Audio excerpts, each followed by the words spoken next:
सर्वप्रथम सर्वांना श्री स्वामी समर्थ. स्वामी महाराजांच्या कृपेने तुमच्या सर्व चांगल्या इच्छा पूर्ण होत ही स्वामींचरणी प्रार्थना करते आणि आजच्या व्हिडिओला सुरुवात करते. तर उद्या 4 फेब्रुवारी 2025 मंगळवार रोजी रथ सप्तमी आलेली आहे. बघा, सोन्यासारखा दिवस आहे. जेवढी सेवा होईल ना सूर्यनारायणांची तेवढी करायची आहे. कुंडलीत जर सूर्य मजबूत असेल तर सर्व सुखांची प्राप्ती आपल्याला सूर्यनारायण करून देत असतात. तुमच्या कुंडलीतला सूर्य मजबूत असो किंवा मजबूत नसेल तरी पण आपण सूर्यनारायणांची उद्या सेवा करायची आहे. ब्रह्ममुहूर्तावर उठता आलं तर नक्की उठा, नाहीतर सूर्योदयाच्या आधी तरी प्रत्येकाने उठायचं आहे. उद्या लहान लेकरांना पण जरासं लवकर उठा. महिलांनो, उद्याचा दिवस आपल्या लेकरा बाळांसाठीचा आणि आरोग्य सप्तमी म्हणून सुद्धा हा दिवस साजरा केला जातो. रथ सप्तमी, आरोग्य सप्तमी म्हणून हा दिवस ओळखला जातो. तर सर्वांना आरोग्यदायी राहण्यासाठी उद्या लवकर उठायचं आहे आणि आपल्याला अंघोळीच्या पाण्यात थोडीशी चिमूटभर, मग तुमच्याकडे काळी तीळ असेल, पांढरी तीळ असेल, काही नाही, तुम्ही ती तीळ, थोडीशी तीळ आणि थोडंसं गंगाजल असेल तुमच्याकडं, ते गंगाजल टाकून आंघोळ करायची आहे. गंगाजलची बॉटल नसेल घेऊन या, पण प्रत्येकाच्या अंघोळीच्या पाण्यात चिमूटभर तीळ आणि गंगाजल टाकून आंघोळ करायची आहे. हा उपाय प्रत्येकाच्या पाण्यात वेगवेगळा करायचा आहे.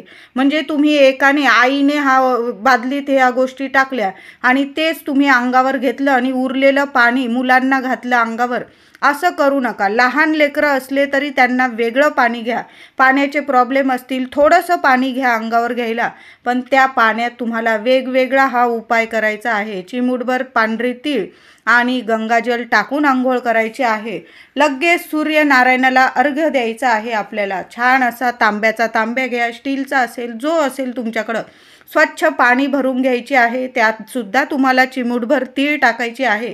एखादं पिवळं फूल असेल त्याच्या पिवळ्या फुलाच्या पाकळ्या टाकायच्या आहे आणि आपल्याला याने सूर्यनारायणाला ओम सूर्याय नमः, ओम आदित्याय नमः, तुम्हाला जो मंत्र जप करता येत असेल ना सूर्यनारायणाचा, तुम्हाला मंत्र जपत सूर्यनारायणाला पाणी अर्घ्य द्यायचं आहे. खाली एखादी कुंडी ठेवली म्हणजे ते पाणी झाडांना जाईल, अशा पद्धतीने जरी दिलं, एखादं भांडं ठेवलं तुम्ही, मग ते पाणी नंतर तुळशीला सोडून इतर झाडांना तुम्ही घालू शकता. म्हणजे ते पाणी कोणी ओलांडणार नाही किंवा गटरीत वगैरे जाणार नाही, सांडपाण्यात, एवढी आपण काळजी घ्यायची आहे. सूर्यनारायणाला अर्घ्य द्यायचं आहे आणि आपल्याला देवी देवतांची सुद्धा उद्या छान अशी पूजा करायची आहे. तुम्ही जर वेगळ्या पाटावर मांडत असाल सूर्यनारायणाची पूजा, तर तुम्ही तसंही करू शकता. रांगोळीने सुद्धा सूर्यनारायणाची प्रतिमा काढू शकता किंवा तांदळाच्या एखाद्या ताटात किंवा तुम्ही कापड, पिवळा कापड अंथरा, एक पाट मांडा, आजूबाजू रांगोळी काढा, त्या पिवळा कापड ठेवून त्यावर तांदळाची रास करून त्यावर सूर्यनारायणाची प्रतिमा काढली तुम्ही साध्या सोप्या पद्धतीने. आधी गणपती बाप्पाची स्थापना करा, आपल्या कुलदेवीचा टाक असेल तो ठेवा, सूर्यनारायणाची प्रतिमा आपण काढायची आहे तांदळावर, दिवा लावायचा आहे, अगरबत्ती, धूप, अशा पद्धतीने सुद्धा तुम्ही घरच्या घरी सूर्यनारायणाची उद्या पूजा करू शकता. त्याचबरोबर तुम्ही जर देवघरात पूजा करत असाल, सर्व देवी देवतांना उद्या तुमच्याकडे जर तिळाचं उटणं असेल तर ते लावून आपल्या देवी देवतांना स्नान घालायचं आहे. नसेल तर गाईचं दूध घेतलं तुम्ही, त्या दुधाने सुद्धा अभिषेक घालायचा आहे. गणपती बाप्पाची मूर्ती असेल, शिवपिंडी असेल, आपली कुलदेवी माता लक्ष्मी म्हणजे अन्नपूर्णा माता, तुमच्याकडं जे देवी देवता असेल, छान असा अभिषेक घालायचा आहे. नंतर स्वच्छ पाण्याने अभिषेक घालून आपल्याला तांदळाच्या राशीवर देवी देवतांना स्थापन करायचं आहे. महिलांनो, उद्या आपल्या लेकरा बाळांसाठी तुम्ही वेगळी पूजा मांडत असाल तिथं सुद्धा, आणि नसल मांडा, तुम्ही देवघरात सुद्धा एक दिवा लावायचा आहे. तुम्ही जो दिवा लावतात नेहमीचा, तो दिवा घेतला तरीही चालेल किंवा मातीची पंती घेतली तरीही चालेल.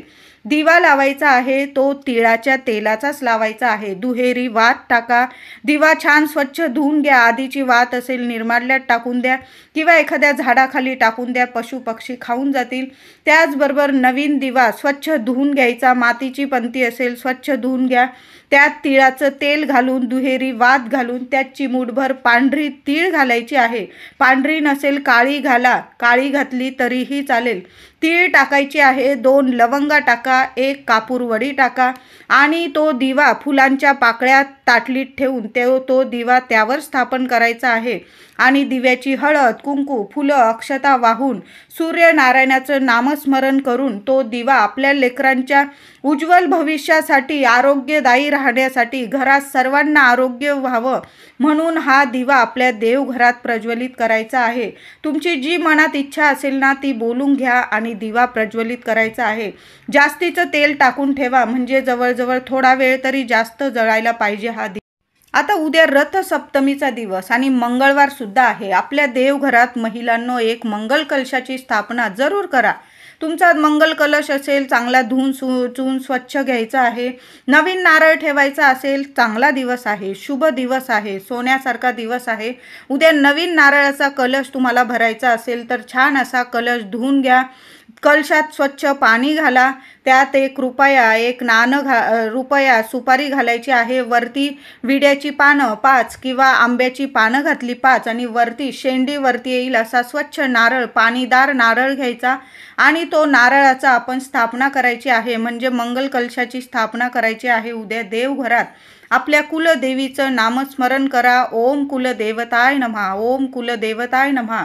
नाहीतर तुम्ही माता लक्ष्मीच्या नावाने कलश भरत असाल, तुमची जर कुलदेवी कोल्हापूरची असेल तर तुम्ही ओम श्रीम नमः हा मंत्र जपत आपल्या देवघरात मंगल कलशाची स्थापना करायची आहे. कलशाखाली थोडेसे तांदूळ ठेवायला विसरू नका. छान असं 8 दिशांनी त्या कलशाला हळद कुंकवाची बोटं लावायची आहे. अष्टरूपी माता लक्ष्मी कायम तुमच्या घरात वास करेल. अशा घरात कशाला कमी राहणार नाही. उद्या मंगळवार आहे. आपल्या कुलदेवीच्या टाकावर तुम्हाला 11 वेळा किंवा 21 वेळा ओम कुलदेवताय नमः, ओम कुलदेवताय नमः नामस्मरण करा, मंत्र जपा आणि कुंकुमार्चनची सेवा करायची आहे. नक्की करा महिलांनो. सप्तमी आहे, आरोग्य सप्तमी म्हणून हा दिवस ओळखला जातो. रथसप्तमी म्हणून या दिवसापर्यंत आपण प्रत्येक घरात हळदी कुंकवाचा कार्यक्रम करत असतो.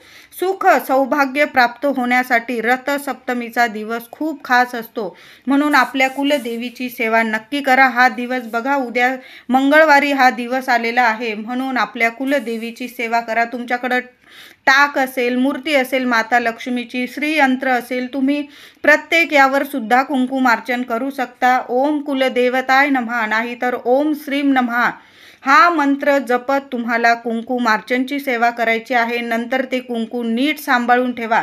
रथसप्तमी म्हटलं की दूध ओतू घालवणं ही खूप मोठी म्हणजे आपली परंपरा आहे. आपण घरात दूध ओतू घालत असतो.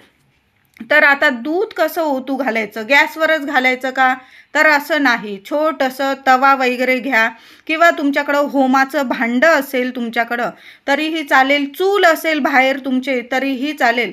एखादी शेणी घ्या, त्यावर थोडंसं चांगलं तूप घाला, थोडासा गुळाचा खडा घालायचा आहे त्यावर आणि त्या दूध घ्यायचं. थोडंसं जरी घेतलं ना, कपभर दूध घेतलं तुम्ही तरीही चालेल आणि तुम्हाला मातीच्या भांड्यात ते दूध उकळवायचं आहे. स्टीलचं वगैरे भांडं घेऊ नका. एखादं छोटंसं मटकं असेल तुमच्याकडं मातीचं तरी पण चालेल. थोडंसं दूध घ्या, त्यात थोडीशी चिमूटभर साखर टाका, 11-21 तांदळाचे दाणे घाला म्हणजे थोडेसे चिमूटभर तांदळाचे दाणे घालायचे आहे. साखर आणि तांदूळ नक्की टाकायचं आहे दुधात आणि ते दुधाचं भांडं ते आपण ज्यावर गरम करणार आहोत त्यावर गाईची शेणी, थोडीशी लाकडं असतील तुमच्याकडं, थोडंसं तूप, कापूर या साह्याने ते प्रज्वलित करायचं आणि त्यावर ते मटकं ठेवून द्यायचं आहे तुम्हाला दुधाचं आणि ते दूध ओतू घालायचं आहे. नंतर ते दूध टाकून देऊ नका. सर्वांनी चमचा भर प्रसाद स्वरूप घ्यायचा आहे. रथसप्तमीचा दिवस आहे. दूध ओतू घालण्याची आपली जुनी परंपरा आहे.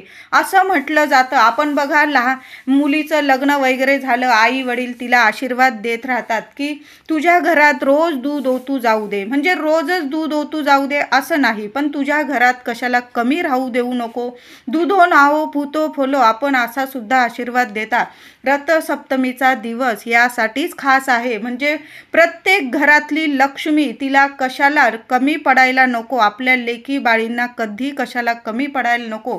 तिच्या घरात दूध तूप म्हणजे सर्व कसं लक्ष्मी मातेच्या कृपेने, अन्नपूर्णा मातेच्या कृपेने तिच्या घरात अन्नधान्याला दूध तुपाला कशाला कमी राहायला नको.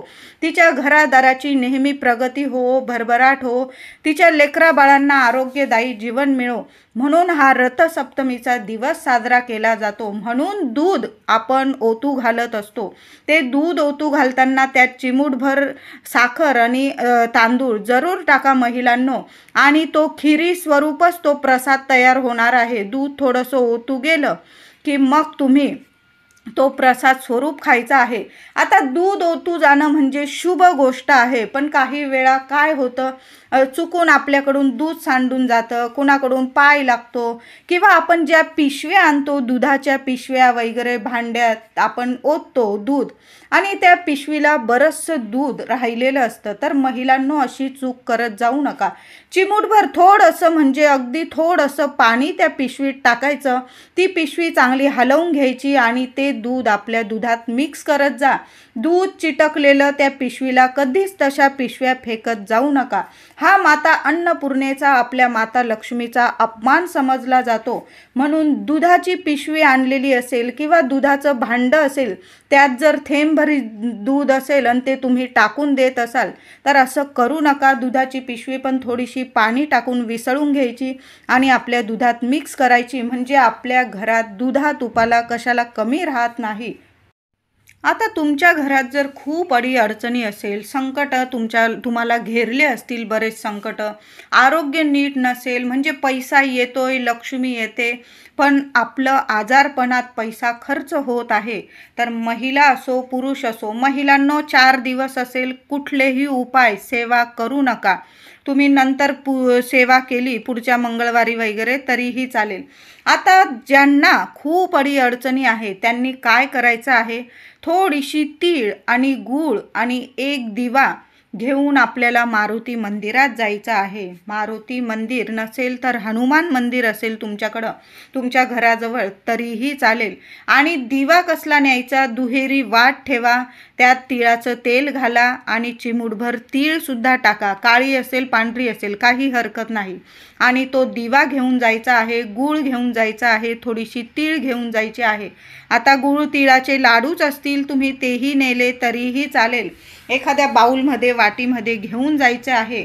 आणि मारुती मंदिरात तुम्हाला तो दिवा आपली इच्छा बोलून प्रज्वलित करायचा आहे. मुलांबद्दल असेल, घराबद्दल, पतीबद्दल, तुमच्याबद्दल ज्या अडीअडचणी असतील त्या बोलून घ्या मारुती रायासमोर आणि जय श्रीराम बोलून तो दिवा प्रज्वलित करायचा आहे. जय श्रीराम हृदयात बसतात श्रीराम मारुती रायांच्या, हनुमानांच्या. तुम्ही जर तो दिवा रथसप्तमीच्या दिवशी मारुती रायांसमोर, हनुमानांसमोर जर लावला जय श्रीराम बोलून, जय श्रीराम बोलून तर बघा आणि दिवा प्रज्वलित करून तर बघा. तुमच्या आयुष्यातील सर्व संकट नाही दूर झाले क्षणात तर मला बोला. 24 तासाच्या आत तुमच्या संकटांवर मार्ग मारुती राया श्रीराम नक्कीच काढतील. म्हणून असा एक दिवा हनुमान मंदिरात किंवा मारुती मंदिरात लावायला विसरू नका. पुरुष मंडळी असेल, महिला असेल, उपाय करू शकता. असं नाही की मारुती मंदिरात, हनुमान मंदिरात महिलांनी जायचं नाही. जा, तुम्ही आई आहात, आपण जायचं आहे. आता तुम्हाला तिळगुळाचा नैवेद्य सुद्धा दाखवायचा आहे. तुम्ही मोतीचूर, बुंदी सुद्धा खूप प्रिय आहे हनुमानाला, मारुती रायाला. तुम्ही बुंदी नेली असेल एखाद्या बाउलमध्ये किंवा जास्त तुम्हाला बुंदीचं वाटप करायचं असेल मंदिरात, तुम्ही तसंही करू शकता. तिळगुळाचं वाटप करू शकता. उद्या रथसप्तमी, दान धर्म करण्याचाच दिवस आहे. तुमच्या खिशाला जेवढं परवडेल ना, महिला असो पुरुष असो, मंदिरात गेला एखाद्या, आपण मारुती मंदिरात, हनुमान मंदिरात तर जाणारच आहोत, दिवा प्रज्वलित करणार आहोत, नैवेद्य दाखवणार आहोत, जय श्रीराम बोलून ही सेवा करून तर बघा. तिथंच तुम्हाला बसून, तुम्हाला जर मंदिरात जर तुम्हाला जागा असेल बसायला, तिथं शांत बसा आणि एक वेळा हनुमान चालीसा किंवा मारुती स्तोत्र पठण करायचं आहे आणि एक वेळा राम रक्षा पठण करायचं आहे आणि तिथं मंदिराबाहेर तुम्हाला थोडासा दान धर्म करता आला तर तुमच्या ऐपतीप्रमाणे तुम्हाला जेवढं जमेल ना, एक वेळा पोट भरेल अन्न एवढं तरी दान करा. अन्नदान एवढं श्रेष्ठ दान असतं की तुम्ही पैसा दान नाही केला ना तरीही चालेल. एखाद्याचं पोट भरेल किंवा एखादं शिक्षण करत आहे एखादा मुलगा किंवा मुलगी, त्यांना पैसा नाही, त्यांची जरी तुम्ही मदत केली, काहीतरी घेऊन दिलं, वह्या पुस्तकं कपडे लत्ते, तुमच्याप्रमाणे तुम्हाला जेवढं जमेल ना, उद्या रथसप्तमी आहे, जेवढं जमेल तेवढं दान नक्की करा. केळीचं दान करता आलं, पिवळी धमक केळी तर नक्की दान करायची आहे. तुम्ही जर उद्या स्वामींच्या मंदिरात गेला तर थोडीशी खडी साखर, चाफ्याची फुलं स्वामींचरणी जरूर अर्पण करा. भाग्य तेजस्वी होईल, सोन्यासारखं आयुष्य आरोग्य तुम्हाला मिळणार आहे. मुलाबाळांसाठी प्रार्थना करा. स्वामींना तसं सांगायची गरज नाही, सर्व काही जाणता स्वामी, म्हणून उद्या एवढी सेवा नक्की करा. तर रथसप्तमीचा दिवस आहे. महिलांनो, घरात सुद्धा असा दिवा लावा. मारुती मंदिरात जाता आलं तर नक्की दिवा लावायचा आहे आणि सूर्यनारायणाला अर्घ जरूर द्या. पाणी घ्या स्वच्छ, त्यात तीळ घाला, थोडेसे पिवळ्या फुलांच्या पाकळ्या, एखादा गुळाचा खडा घातला तरीही चालेल आणि ते पाणी प्रत्येकाने सूर्यनारायणाला अर्घ जरूर द्यायचा आहे. घरातील एका मंडळीने तरी हा उपाय, ही सेवा नक्की करा. सूर्यनारायण आहे, भरभरून तुम्हाला सर्व काही मिळवून देतील, भाग्य तेजस्वी करतील, मुलांच्या आयुष्यात ज्या अडीअडचणी असतील त्या दूर करतील आणि प्रत्येक कामात तुम्हाला यश मिळायला लागेल. तुमच्या कुंडलीतील सूर्य इतका मजबूत होईल. उद्या रथसप्तमीचा दिवस आहे, ही संधी सोडू नका. म्हणून सर्वांनी सूर्यनारायणाची, तुम्ही जर घरात पूजा मांडत असाल तिथं सुद्धा पूजा करा आणि सूर्योदय झाल्यावर सूर्यनारायणाला अर्घ सुद्धा द्यायचा आहे. महिलांनो, थोडंसं दूध का होईना आपल्या घरात ओतू जरूर घालायचा आहे आणि तो प्रसाद सर्वांनी जरूर घ्यायचा आहे, टाकून देऊ नका. व्हिडिओ आवडला असेल तर लाईक करा, शेअर करा, चॅनलला कृपया सबस्क्राईब करा. धन्यवाद.